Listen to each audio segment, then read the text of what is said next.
I thought I heard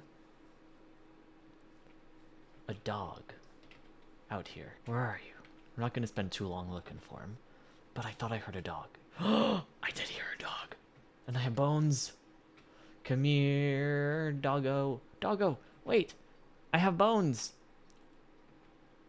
Here we go. Hello, friend. Yay! I have a doggy. Yippee! Okay. Let's go. Come on. Come this way, doggo. So excited. Okay. Come here, doggo. I don't have a name tag for you right now, so gonna have to just roll without one for now. But you're gonna come. Can you come here? Okay, you'll just stay by the fireplace where it's warm, okay? Yeah, that sounds good. Wait, no, come back. Come here. Come by the fire where it's warm. I think I shall name you Waffles, because I think that's a cute name. Come here. No, come here. Come back, Waffles. Sit. There you go. What a good doggo. So I've been a little busy around. I've gathered some stuff, and I think the biggest thing that I did was I made the trek to a mangrove swamp, because I really needed mangrove wood for the next thing that I wanted to do, and it was a long way away. Very, very, very long way away.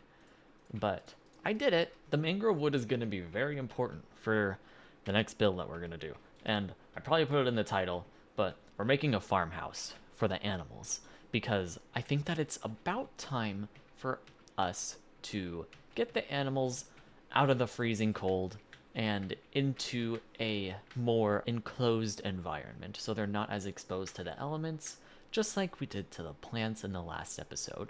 Also, another thing that I did in between episodes is I turned mob griefing back off, or back on, so these guys can pick up bread, and we have been very slowly, very, very slowly increasing the villager population, because I didn't know that it took as long as it does to increase the villager population. But, you know, we're working on it. I need the villagers so that I can make an iron farm.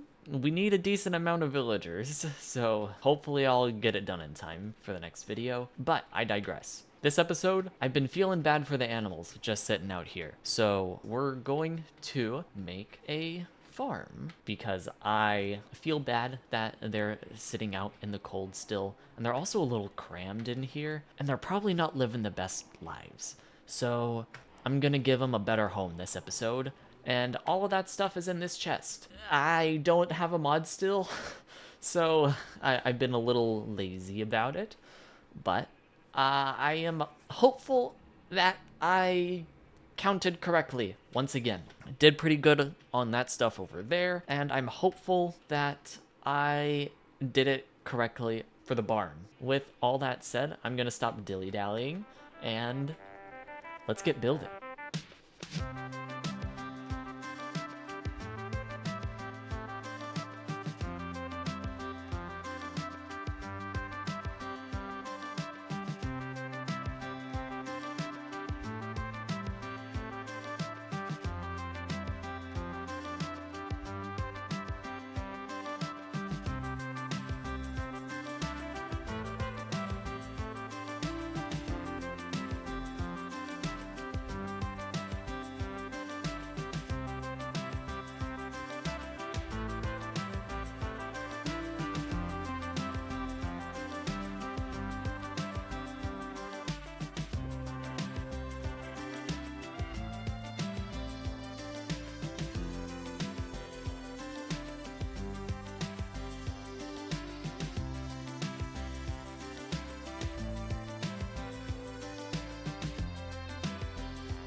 And now for the fun part, getting these guys into their pins. Hopefully it works. We'll see. Okay, come on, guys. Let's go. I believe in you. Follow me. The man with the wheat. Come on, you guys like wheat? Yeah, yeah, come on. Come on. Come on, there you go. Figure it out. You guys can figure it out. Come here. Hey, hey, hey, hey. No sheep gets left behind. I care about you guys. You need a barn to hang out in. Come on. Come on in, guys. Come on. Come on. There we go. Good sheep. Good sheep. Good sheep. Stay. Haha. All right. Half of it is done. Now we grab the cows. All right, cows. Come here, my friends. There's a lot more of you than I remember there being. Ay, ay, ay. Okay, I hope this pin is big enough. I made it bigger than that one, but I don't know if I made it quite as big as it needs to be. Oh, boy. Okay, here we go, cows. Let's get in here, shall we? Here we go. Come on in. Let's get in here, cows. And, alright. Stay in. Okay, okay. You know, that's okay. We got most of them in. I'll do a little bit of wrangling off camera. Oh, whoa, those cows are really into this corner for some reason. Anyway, so I cleaned up the cows a little bit, and when I was looking at pictures for farms, I saw that a lot of them had like a white line, like kind of rimming things, and I didn't really know how to do that. There wasn't really a block that you could put like kind of on the outside to rim things. So I thought that the pale oak trapdoors would do pretty well at that, because from a distance you can't really see the pink. At least I can't really see the pink in it because the quartz slabs are a little too thick, I discovered, and they're also really, really white. So I went with the pale oak trapdoors because they looked thin enough, and I think that they turned out pretty well. I do wish I had the materials to do an interior right now, but unfortunately I don't really have the materials that I need to do the full-on interior. Like, I want to put kind of a second level and do some stuff up there, but for the time being I don't actually have enough things to make that happen. So that's a little unfortunate, but like, we put some hay and stuff around because I figured that that would be in barns. We've got barrels hanging around for food and whatnot. And then I also saw in a few pictures that they had a back entrance with like a sliding door. So I kind of did something similar, or I tried my best to do something similar with like just this little fence gate right here. I also saw that a lot of barns had a sliding door out front, so I wanted to do my best to do something like that. I think that I actually missed a spot right here. Hold on. I saw a lot of them had like sliding doors, and I might make this stripped wood. I don't know, because I want it to look like a door. You know, we'll go ahead and try it. I've got enough spruce. I think that makes it look a little bit more different, so I think we'll actually leave it like that. I think that looks pretty good. Or it looks better, I guess. Let me see about oak, actually. Let's see really quickly. Let me see. Okay, we're live testing, everybody. Live testing. Here we go. I think I like the stripped oak more than I like the stripped spruce. So we'll just do that really quickly. I think that looks better. You can still tell that it's part of the house, and it's different enough that it helps accentuate. I think that that's kind of like a door. And I also added the trapdoors right here because I thought that it looked good. There's not a whole lot to it. I wanted to create a little bit of interest right here so that it's not just an entryway, and I thought that adding the trapdoors right there would create something kind of cool. And I've also put the scaffolding around the sides and the back so that there was something on the exterior that wasn't just like the flat wall with the glass windows. I didn't know exactly what to do around here for the exterior like environment, because the pictures that I saw, they were in sunny areas, but we're not in a very sunny area, so I didn't think that it would be very appropriate, I guess, for there to be like a lot of plants around. So that's kind of how we wound up with this, with just the scaffolding around.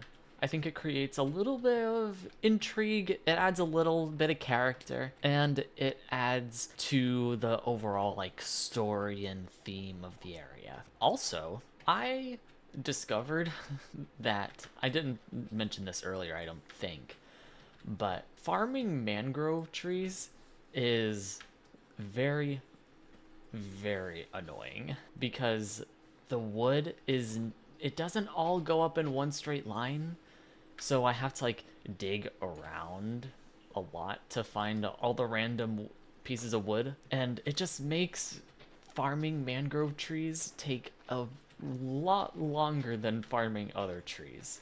And it's not like I don't have the wood or access to the wood. It's just, it's gonna take a bit to farm whenever I need it. Unless I can find like a farm guide for farming mangrove wood.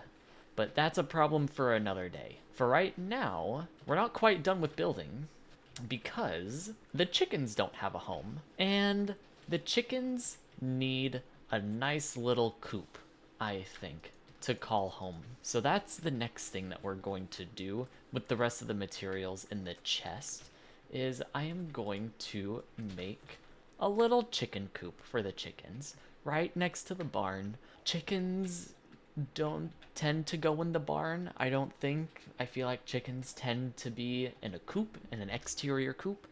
So that's what I'm gonna do really quickly, is we're gonna build a little chicken coop, and I'm excited for it. So without any further ado, let's get building again.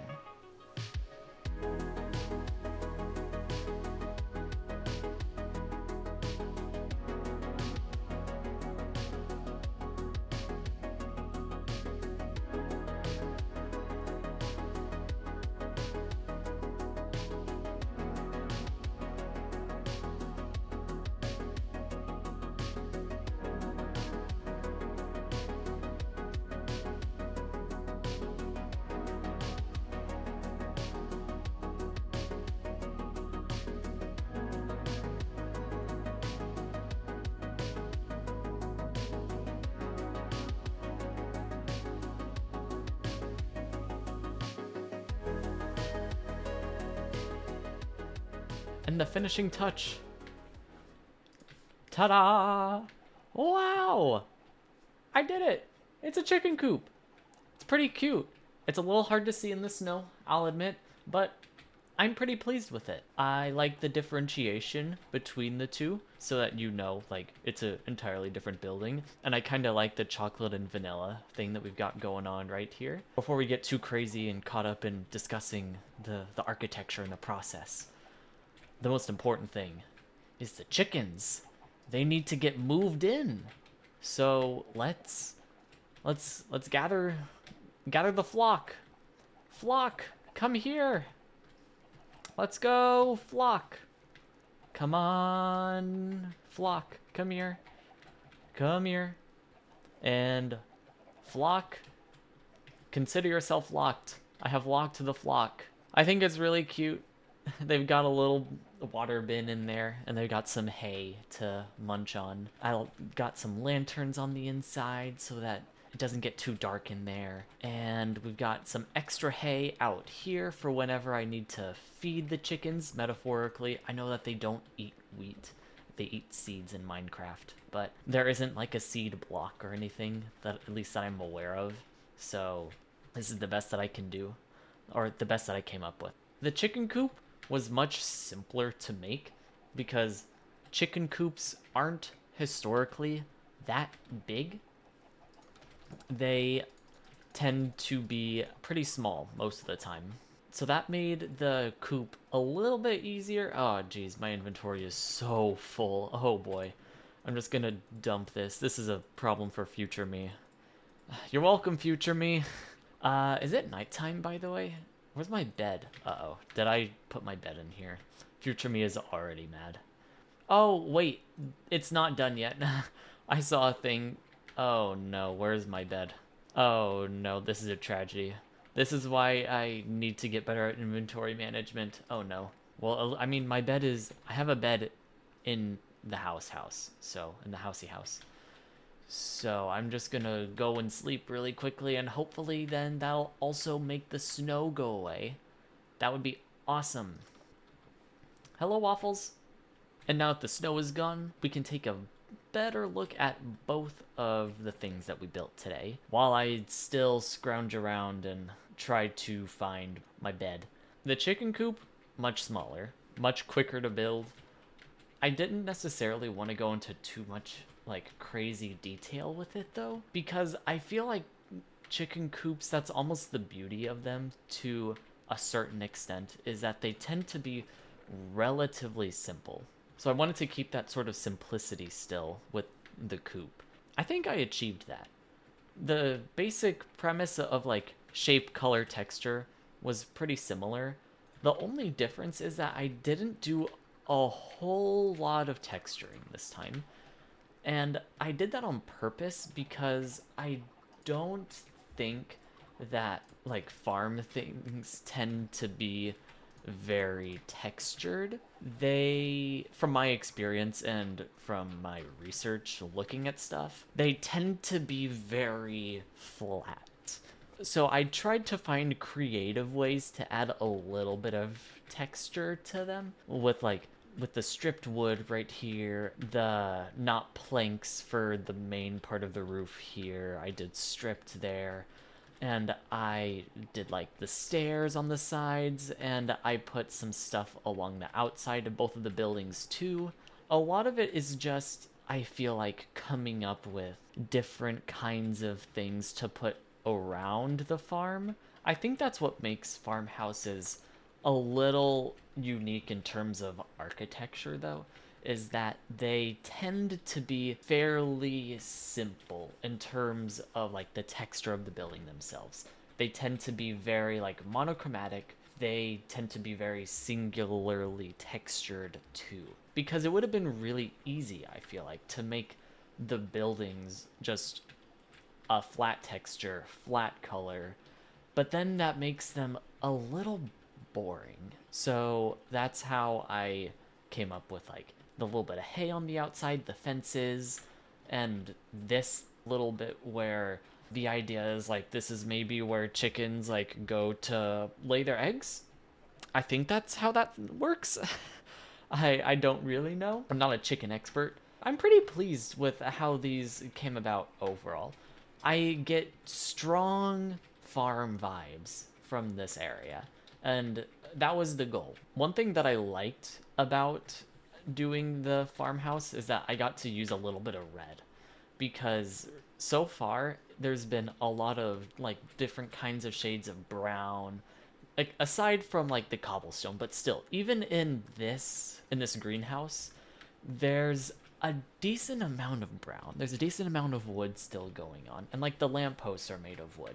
And the only real splash of like big vibrant color is the ice spike. So I wanted to challenge myself a little bit to bring some of that color into the area. I know that like red and brown is a very stereotypical farm barn colors, but I think that it serves two purposes, and that it brings color to the area, and it also just looks good, and it is a color that people associate with barns. I didn't want the whole roof to be red, so that's why I went with the jungle trapdoors instead of like a mangrove trapdoor, because they were not, it's not quite a red, but it's also not like drastically different from a red. So I'll probably continue to tweak this a little bit off camera, along with getting some more things to help spruce up the interior of the barn a little bit. One other thing that I did off camera is I messed with the environment around the cabin a little bit. We've got like a little outdoor campsite kinda, and I used a lot of the mangrove roots too on the trees that are around here, because I thought that it would look like dead leaves on the ground, and I thought that dead leaves are pretty common in a taiga-y area, or in like a winter-y area. I feel like it's very common to see dead leaves on the ground. I like the little campsite. I don't think it takes away too much from the cabin. I know that we did a lot of thinking about like left, right, and layering things. And I think that I did a decent job with that layering still. It's not all a flat line. We've got some things extended. We've got some things caving in a little bit. And same here. It's not all a flat line, creating a little bit more interest this way and this way. Probably tweak it a little bit in the future, but for now, I think that that's gonna do it. So with all that said, thank you guys for watching. I appreciate your continued support, and I hope you guys continue to make it a good time and have a good time. Catch you in the next one.